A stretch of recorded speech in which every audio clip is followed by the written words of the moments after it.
96.7 Lite FM. That's the party. That's the vibe. That's what the audience is like now. That's what the audience was. It used to just be silent, and now it's just Now it's hee-hee. now it's just a lot of backbeat. Yeah. That's the answer. They answered for us. You know, it's different than performing on our Broadway stage, you know. I think this is such a staple in the Broadway community and in New York City in general.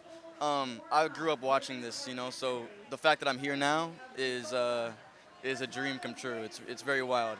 Yeah, I'm having fun. All we wanted to do when we set out to put up this show was to spread joy, and I think we've done exactly that. And so I hope the legacy at least behind is that it was the most fun that people had at a Broadway show in a very, very long time, if not ever. And so I think that's what we want to leave behind. We want to leave behind the love, the joy, the color, and just the good times. I think the story of Gatsby is really incredibly American. It feels like the zeitgeist of American culture in a lot of ways. And where it's grown for me is that you can like want more, get more, and also see like the flaws in our system, and that's also okay. But you can like constantly try to rise above that. Even though sometimes it tries to bring you down and you don't always win, it's like important to keep trying. Woo! The spirit of New York City, I think, shines through.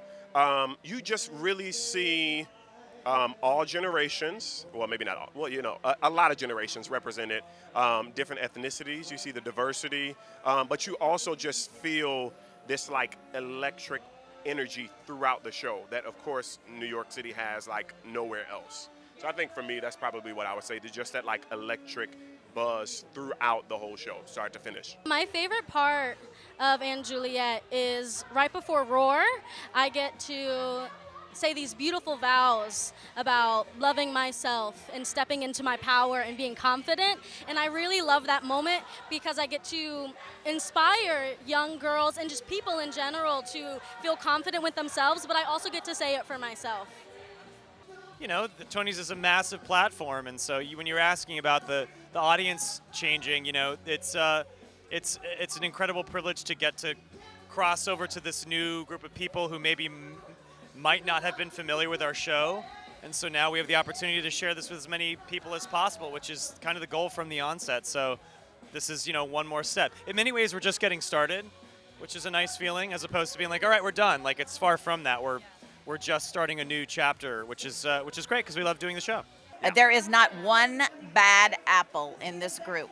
And it is one of the most joyous. This is my 14th Broadway show, and I've done some good ones, but this is the best cast collectively as humans and talent. But talent, humans, incredible people that I will have the rest of my life. They're stuck with me.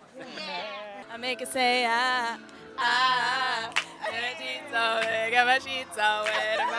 one. For me, my favorite scene / song is the scene between Davis, the father, who I was singing for today, and Allie, his daughter, when they sing what we just sang, If I Ain't Got You. So for me, my father was a pastor in Atlanta, but he also was a singer. And so I grew up playing and singing in my daddy's church. And we would sing and play together all over, you know, in Atlanta and even out of state sometimes. So that was like a special moment for us. And so I love that moment in the show. It's very reminiscent for me of my daddy and me. Mine's similar. I think it's also with the dad. You know, where at the end of the show, Allie like has like grown so much, and she's like come to terms with the fact that everybody is, you know, going to be the way that they are, and the only person that you can control is yourself, and like you can give grace to not only yourself but to other people, and just meet people where they're at, and not expect anything more. Just give grace. Yeah. I feel like we have such a wide range of experiences on Broadway, on other in other performance spaces across the board on our team. So to get to experience a lot of these things for the first time, we've been spoiled. We've been spoiled by just how amazing the response has been and how lovely the building has been. I think.